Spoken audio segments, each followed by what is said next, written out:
ಸಂದೀಪ್ನ ವಿಚಾರನ ತುಂಬ ಮನಸ್ಸಿಗೆ ಹಚ್ಕೊಂಡಿದ್ದೀರಾ. ನಾವು ನಮ್ಮ ಸಂದೀಪನ ಎಷ್ಟು ಪ್ರೀತಿಯಿಂದ ಬೆಳೆಸಿದ್ವಿ. ಅವನು ಯಾಕೆ ಹೀಗೆ ಮಾಡ್ದ? ನಮ್ಮ ಪ್ರೀತಿಗಿಂತ ಅವಳ ಪ್ರೀತಿನೇ ಹೆಚ್ಚಾಗೋಯ್ತು ಅವನಿಗೆ.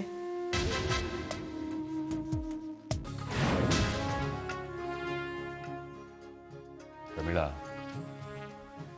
ಇದರಲ್ಲಿ ಅವನದೇನು ತಪ್ಪಿಲ್ಲ ಬಿಡು.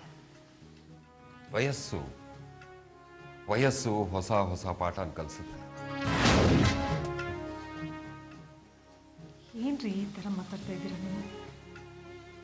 ಈ ಸಮಸ್ಯೆಗೆ ಪರಿಹಾರ ಹೇಗೆ ಅಂತ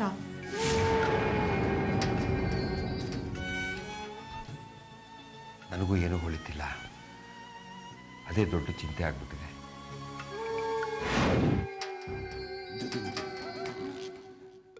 ಏನೋ ಸೀರಿಯಸ್ ಆಗಿ ಮಾತಾಡ್ತಾ ಇದ್ದಾರಲ್ಲ, ಏನು ಅಂತ ಗೊತ್ತಾಗ್ತಾ ಇಲ್ಲ. ಅವ್ರು ಈ ಥರ ಫೇಸ್ ಇಟ್ಕೊಂಡು ಕೂತಿರೋದು ಇಷ್ಟು ವರ್ಷದಲ್ಲಿ ಇವತ್ತೇ ಫಸ್ಟ್ ಟೈಮ್. ಆದಷ್ಟು ಬೇಗ ಈ ಸಮಸ್ಯೆಗೆ ಪರಿಹಾರ ಹುಡುಕಿ. ಇಲ್ಲ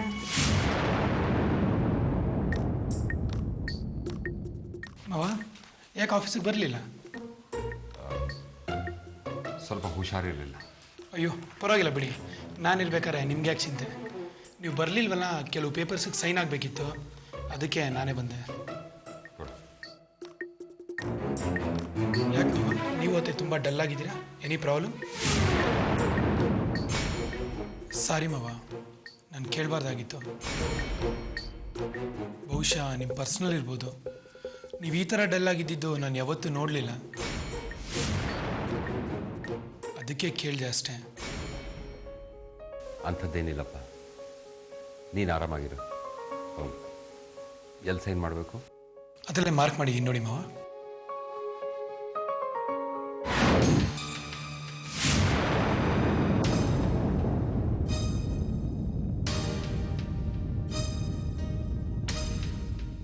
ಏನೋ ಪ್ರಾಬ್ಲಮ್ ಆಗಿದೆ ಅನ್ಸುತ್ತೆ, ಮೊದಲು ತಿಳ್ಕೊಬೇಕು.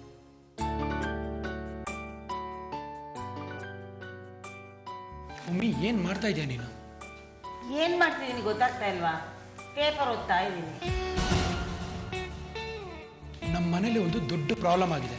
ಆ ವಿಷಯ ತಿಳ್ಕೊಂಡೆ, ನೀವು ಊರಿನ ವಿಷಯ ತಿಳ್ಕೊಳ್ಳೋದಕ್ಕೋಸ್ಕರ ಇಲ್ಲಿ ಪೇಪರ್ ಓದ್ಕೊಂಡು ಕೂತಿದ್ಯಾ. ಏನೋ ಹೇಳ್ತಿದ್ಯಾ? ಹೌದು ಮಮ್ಮಿ, ಏನಾಗಿದೆ ಅಂತ ಗೊತ್ತಿಲ್ಲ, ಬಟ್ ಏನೋ ಪ್ರಾಬ್ಲಮ್ ಆಗಿರೋದಂತೂ ನಿಜ. ಅತ್ತೆ ಮಾವ ಯಾಕೋ ತುಂಬ ಡಲ್ ಆಗಿದ್ದಾರೆ.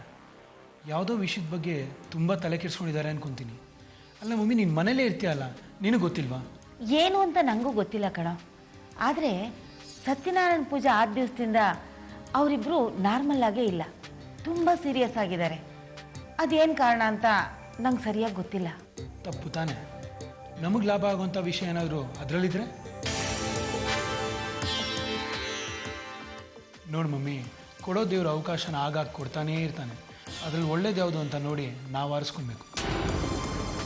ನಿನ್ನ ಕಣ್ಣೆದ್ರಿಗೆ ಇಂಥ ಅವಕಾಶ ಇದ್ದರೂ ನೆಗ್ಲೆಕ್ಟ್ ಮಾಡ್ತಿದ್ಯಲ್ಲ. ಏನೋ ಪರ್ಸ್ನಲ್ ಪ್ರಾಬ್ಲಮ್ ಇರಬಹುದು, ಅಥವಾ ಗಂಡ ಹೆಂಡತಿ ಜಗಳ ಮಾಡ್ಕೊಂಡಿರ್ಬೋದು ಅಂತ ನಾನು ತಲೆ ಹಾಕಕ್ಕೆ ಹೋಗಲಿಲ್ಲ ಕಣೋ. ನೋಡಿ ಮಮ್ಮಿ, ಪರ್ಸ್ನಲ್ಲೋ ಗಿರ್ಸ್ನಲ್ಲೋ ಅದರಿಂದ ನಮ್ಮ ಪರ್ಸ್ನಲ್ ತೂಕ ಜಾಸ್ತಿ ಆಗುತ್ತೆ ಅನ್ನಂಗಿದ್ರೆ ನಾವು ಮುನ್ನುಗ್ಲೇಬೇಕು.